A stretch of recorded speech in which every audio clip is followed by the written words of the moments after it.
Bihar ANM के candidate हैं, आप फॉर्म डाले हैं, तो आपको ये चैनल मेडिकल नर्सिंग काफ़ी हेल्प करने वाला है। इससे पहले 21 वीडियो तक आ चुका है, लगभग 1000 क्वेश्चन के आसपास कराया जा चुका है। और अगर अभी तक आप नहीं देखे हैं तो ज़रूर जाकर देखिए। लगभग 800 से 900 क्वेश्चन करा दिया गया है और वो 800-900 क्वेश्चन लगभग 1300-1400 क्वेश्चन के बराबर है। क्योंकि हम वीडियो के अंदर में बहुत सारे एक्स्ट्रा नॉलेज बताते रहते हैं, तो वीडियो देखना बहुत ज़रूरी है अगर आप एएनएम के अच्छे कैंडिडेट हैं और एक जॉब अपना चाहते हैं। बहुत बड़ी वैकेंसी है परमानेंट में, इसके बाद आएगा नहीं। इतनी बड़ी वैकेंसी आएगा भी तो 3-4 सालों के बाद ही आएगा। तो इस हिसाब से पढ़िए, इतना पढ़िए कि आपका एक जॉब हासिल हो जाए और जीवन आगे बेहतर हो जाए। समझ गए? चलिए शुरू करते हैं 22वां नंबर की आज वीडियो। इससे पहले 21 तक कर चुके हैं, तो चलिए शुरू करते हैं। और भी लोग स्टूडेंट हैं, जाके सबको शेयर कीजिए ताकि सबको पता चले। एक अलग लेवल के तैयारी करना है तो, नहीं तो एवरेज तैयारी करना है सबके तरह, तो जाइए बहुत सारे चैनल हैं वहाँ पे पढ़िए। बाकी यहाँ पे बिल्कुल अलग क्वेश्चन तैयारी कराया जाता है, थ्योरिकल, लॉजिकल, सभी प्रकार के। चलिए शुरू करते हैं। तो चलिए शुरू करते हैं। आपके सामने पहला प्रश्न आ चुका है। बहुत शानदार प्रश्न देखेंगे, आप लोग समझिएगा। कहता है दक्षिण पूर्व एशियाई का WHO पहला क्षेत्रीय कार्यालय कहाँ खोला गया। कहता है कि दक्षिण पूर्व एशिया का, समझिएगा, समझ गए, साउथ ईस्ट एशिया का WHO का रीजनल जो ऑफिस होता है, कार्यालय होता है, वह कहाँ पे है। दिल्ली, मुंबई, हैदराबाद, कोलकाता। तो राइट आंसर आपका जो है दिल्ली है। दिल्ली में जो है आपके दक्षिण पूर्व एशिया का WHO का मुख्यालय है। ऐसे आप WHO का हेड क्वार्टर बताइएगा कहाँ पे है। और WHO की स्थापना आप लोग को पता होना चाहिए 7 अप्रैल 1948 को। ठीक है, याद रखिएगा। इसका हेड ऑफिस बताइए कहाँ पे है। ये भी प्रश्न बहुत अच्छा है। कहता है कि एक नॉर्मल वार्ड में, एक जनरल वार्ड में नर्स और मरीज के कितना अनुपात होनी चाहिए। मतलब एक जनरल वार्ड में एक नर्स और पेशेंट का जो रेशियो है कितनी होनी चाहिए, मतलब कितने पेशेंट पर कितने नर्स होनी चाहिए। जनरल वार्ड की बात कर रहा है।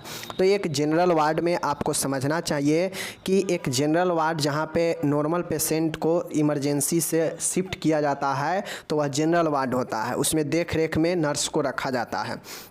तो जनरल वार्ड में एक नर्स को 6 पेशेंट के ऊपर रखा जाता है। तो 1:6, यानी एक नर्स 6 पेशेंट होता है। और यह जनरल वार्ड में ये चीज़ें होता है। ओके, चलिए आगे हम लोग देखते हैं। बहुत शानदार प्रश्न है। अब यहाँ पे एक और ज़बरदस्त प्रश्न है। INC मानकों के अनुसार, मतलब INC जो है इंडियन नर्सिंग काउंसिल, इसके स्टैंडर्ड के अनुसार GNM स्कूल में छात्र और शिक्षक का रेशियो अनुपात कितनी होनी चाहिए।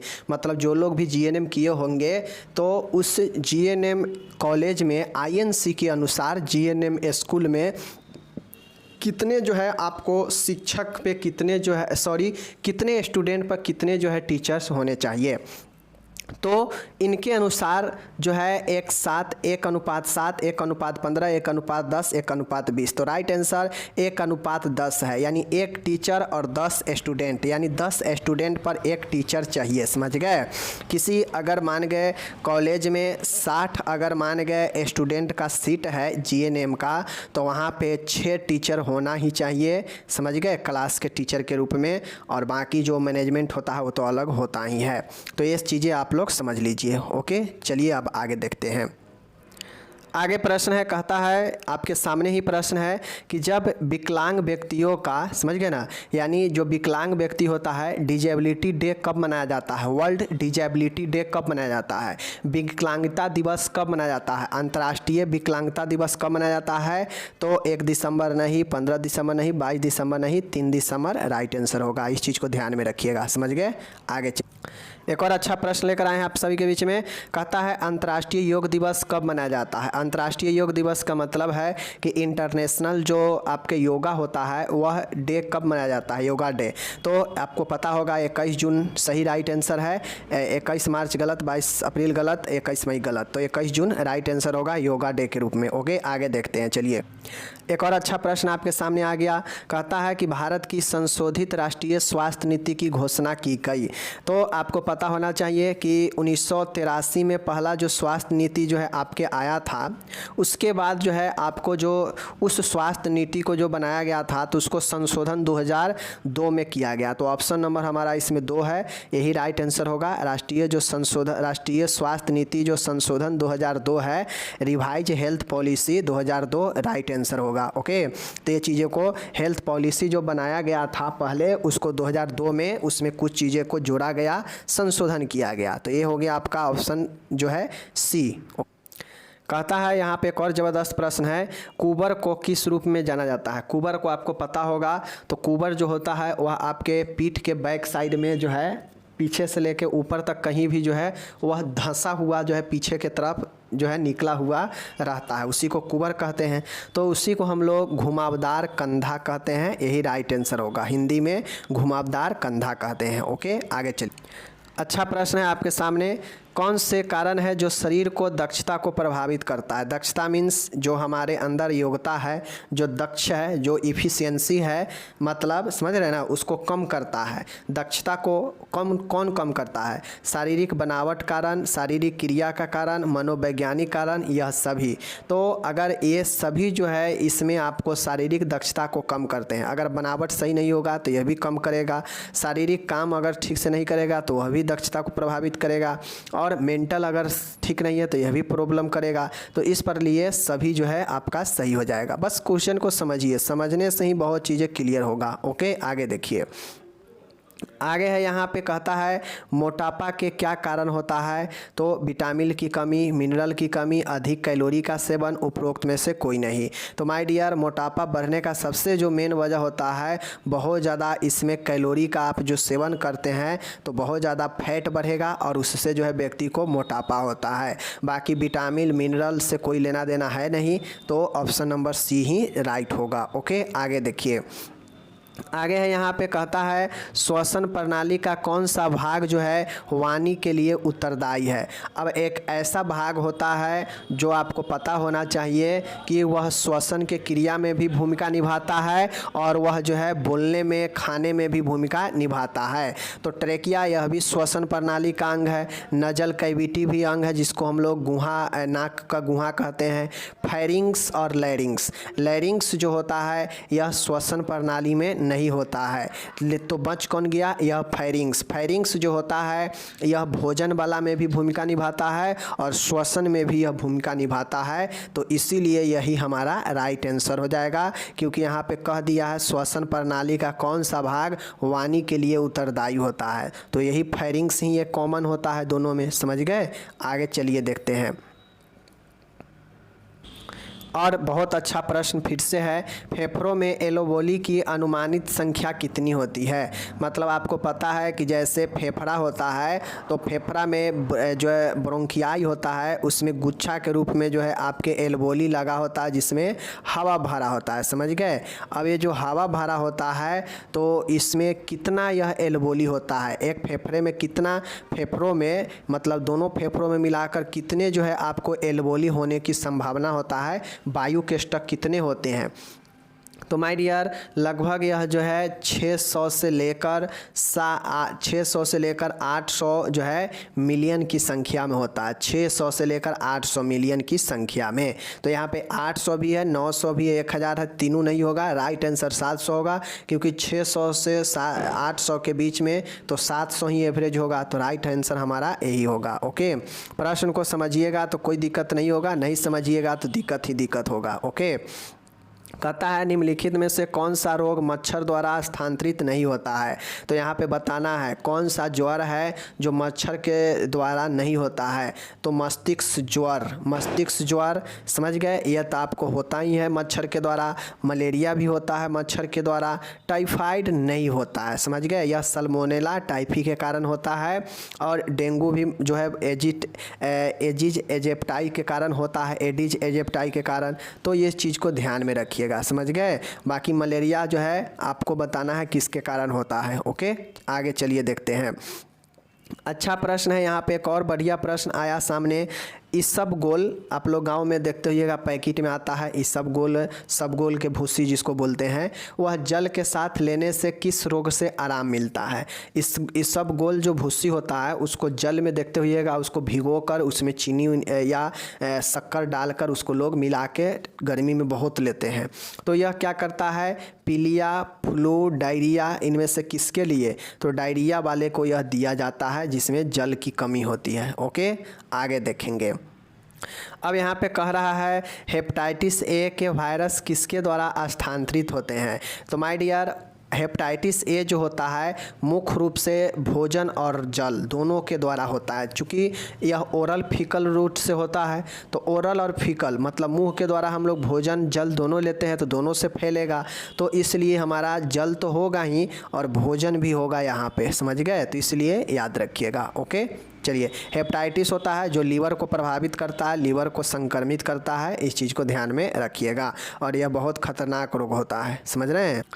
कहता है कालाजार रोग किसके द्वारा फैलता है। कालाजार किसके द्वारा फैलता है, एस्केरेसिस, ट्रेपेनोसोमा, समझ गए, लिस्मीनिया बैक्टीरिया। तो माय डियर, जो कालाजार होता है यह जो है लिस्मीनिया के द्वारा, लिस्मीनिया एक खुद रोग है, इसको ध्यान में रखिएगा, ये चीज़ों को ध्यान में रखिएगा। कालाजार, समझ गए, कालाजार, इस चीज़ को आप लोग को ध्यान में रखना है। आगे हम लोग यहाँ पे अब देखेंगे। आगे कहता है एलर्जी उत्पन्न होती है। एलर्जी किस उत्पन्न होती है, प्रतिजन प्रतिरक्षी अभिक्रिया से, ऊपरी श्वसन नाल से, किसी संवेदनशील प्रतिजन से, परागकणों से। तो आपको पता होना चाहिए एलर्जी होता है किसी भी चीज़ों के संपर्क में आने से जो है व्यक्ति उसके प्रति बहुत ज़्यादा सेंसिटिविटी होने लगता है, हाइपर सेंसिटिविटी आने लगता है, और वही एलर्जी होता है। मान के हमें धूल से अगर एलर्जी होगा तो जैसे ही हमारे नाक में या हमारे संपर्क में धूल आएगा तो हमारा बॉडी उसके प्रति एक्टिव हो जाएगा, बहुत ज़्यादा संवेदनशील हो जाएगा। तो वही जो है किसी संवेदनशील के प्रति जो है होने लगता है और वही एलर्जी होता है, समझ गए। तो ये चीज़ें हो गई आपका यहाँ।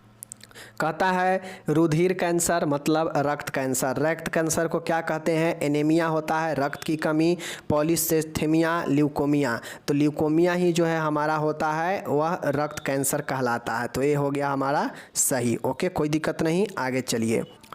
एक और प्रश्न, अच्छा प्रश्न है। कहता है मानव शरीर की सबसे लंबी अस्थि कौन सा होता है, फीमर, यही हमारा राइट आंसर है, फीमर ही सबसे बड़ा होता है। ओके, आगे चलिए, आगे हम लोग देखते हैं। कहता है काइम क्या कहलाता है। तो आपको पता होना चाहिए काइम जो होता है वह हमारे अमाशय में जो भोजन होता है वही को हम लोग काइम कहते हैं। अमाशय में भोजन जो है पचते पचते जो है अलग अलग कलर में बदलता है, तो वही भोजन अमाशय में जब भूरा कलर के हो जाता है एंजाइम मिलने के बाद, तो उसी को हम लोग काइम कहते हैं। यानी अमाशय में पहुंचने वाला जो भोजन रहता है और उसी को जो है अमाशय में जो उपस्थित भोजन होता है उसी को काइम कहते हैं, क्योंकि अमाशय में विभिन्न एंजाइम जो है भोजन के साथ मिलता है और फिर वहाँ पे थोड़ा सा पचने का काम करता है। तो अमाशय में उपस्थित भोजन को ही काइम कहा जाता है। ओके, आगे देखते हैं। एक और अच्छा प्रश्न हमारे सामने आ चुका है, इंसुलिन का स्रावन करती है। स्रावन, इंसुलिन का जो स्रावन होता है वह किसके द्वारा किया जाता है। तो आपको पता होना चाहिए इंसुलिन पैंक्रियाज के द्वारा जो है क्या होता है, सीक्रेट किया जाता है। लेकिन पैंक्रियाज में भी अलग अलग जो है सेल होते हैं, अल्फा बीटा। तो बीटा सेल के द्वारा इंसुलिन का स्रावन किया जाता है अग्नाशय से, समझ गए।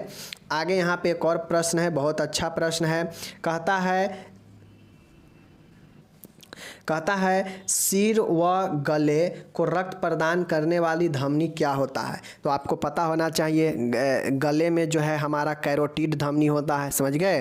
कैरोटिड धमनी, यही हमारा राइट आंसर होगा। यही जो है हमारा गले में होता है और सिर और गले को रक्त प्रदान करता है कैरोटिड धमनी। ओके, कोई दिक्कत नहीं, चलिए आगे देखिए। कहता है सूंघने में गंध का मतलब कोई भी चीज़ का हम गंध लेते हैं सूंघ के ही, सूंघते हैं तभी तो गंध आता है, ज्ञान आता है। तो उसके लिए कौन सा तंत्रिका तंत्र जो है सहायता होता है, ऑप्टिक्स। ऑप्टिक जो तंत्रिका होता है देखने वाला, समझ गए। ऑल्फैक्टरी होता है जो आपका होता है सूंघने वाला, समझ गए, ऑल्फैक्टरी नर्व। तो यही राइट आंसर होगा। बाकी फेशियल नर्व यह फेस के लिए होता है, समझ गए। आगे हम लोग यहाँ पे अब देखेंगे। कहता है एक व्यक्ति के अंदर नॉर्मल एक स्वस्थ व्यक्ति में श्वसन दर कितना होता है। तो माय डियर 16 से 20 होता है। तो ऑप्शन में देखिए 16 से 20 है, नहीं है। 15 से 20 है, तो ऑप्शन नंबर यही सही होगा। 16 से 20 प्रति मिनट रिस्पायरेशन दर नॉर्मल होता है। समझ गए, याद रखिएगा। आगे है कहता है वसा के यानी फैट के पाचन में, हमारे बॉडी में कोई फैट वाला भोजन करते हैं तो उस फैट को पाचन कौन करता है। तो एक एंजाइम होता है जिसको हम लोग लाइपेज कहते हैं, और यही लाइपेज फैट के पाचन करता है, फैट को डाइजेस्ट करता है। समझ गए, तो इस चीज़ को ध्यान में रखिएगा। आगे देखिए पैथोजन क्या कहलाता है। तो पैथोजन आपको पता होना चाहिए। पैथोजन उसे कहते हैं जो जीवाणुओं के द्वारा रोग पैदा करता है। जीवाणुओं के द्वारा रोग पैदा करना ही जो है पैथोजन कहलाता है। हिंदी में इसे रोगजनक कहते हैं, समझ गए, या रोग कारक कहते हैं, जो रोग का कारण बनता हो। तो वैसा जीवाणु जो रोग पैदा करता हो वही तो रोग का कारण बनेगा ना, तो इसी को पैथोजन कहते हैं। कोई दिक्कत नहीं। आगे देखिए कहता है विडाल टेस्ट किया जाता है किसके लिए। टाइफाइड के पता लगाने के लिए। यही तो हमारा राइट आंसर होगा। समझ गए ना। डिसेंट्री ये सब होगा नहीं, ये भी नहीं होगा, ये भी नहीं होगा। तो राइट आंसर हमारा टाइफाइड के पता लगाने के लिए विडाल का टेस्ट किया जाता है। कहता है एनाल्जेसिक जो औषधि दवाई होता है किसके लिए उपयोग किया जाता है। पता होना चाहिए। दर्द से मुक्ति दिलाने के लिए एनाल्जेसिक दवा देते हैं। समझ गए, तो ये चीज़ें जो है आपको होता है। समझ गए। जीवाणुओं को मारने वाला एंटीबायोटिक होता है। ओके। नींद को बढ़ाने वाला जो होता है आप लोग को पता होना चाहिए सीडेटिव दवाइयाँ होते हैं, या फिर जो है इसी को हम लोग अलग अलग प्रकार के दवाइयाँ लेते हैं, नींद को बढ़ाता है। समझ गए, व्यक्ति में नींद आता है। तो ये हो गया आपका। आगे है पैरासीटामोल औषधि का काम क्या है, आपको पता होना चाहिए।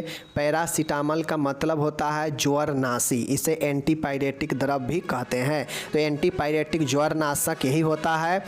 दमारोधी होता है जो एंटी एस्थमेटिक दवा होता है जिसको दमारोधी कहते हैं। तो ये सब चीज़ें याद रखिएगा। समझ गए। आगे हम लोग देखेंगे। कहता है साइनोसिस। साइनोसिस उत्पन्न होने का कारण क्या है। साइनोसिस, समझ गए। साइनोसिस कितना बार बता चुके हैं। इसका मतलब होता है कि ऊतकों में ऑक्सीजन की कमी होना, जिससे बॉडी नीला पड़ने लगता है। तो ऑक्सीजन की कमी, समझ गए, ये चीज़ें ध्यान में रखिएगा। खून की कमी एनीमिया, समझ गए। तो ये चीज़ें को ग्लूकोज की कमी हाइपोग्लाइसेमिया। ओके, तो इस चीज़ को ध्यान में रखिएगा। आगे है कहता है श्वसन को पुनः समान करने के लिए कौन सी पोजीशन लाभदायक है। अगर किसी पेशेंट को श्वसन से रिलेटेड समस्या है, सांस लेने में दिक्कत हो रहा हो, तो उसको अच्छे करने के लिए कौन सा स्थिति पोजीशन सही रहता है। तो बार बार आप पढ़े हैं श्वसन और हृदय से रिलेटेड फाउलर पोजीशन होता है। तो फाउलर पोजीशन बेस्ट होता है श्वसन को अच्छा करने के लिए। कहता है इंट्राओसियस ऑक्सीजन कहाँ लगाया जाता है।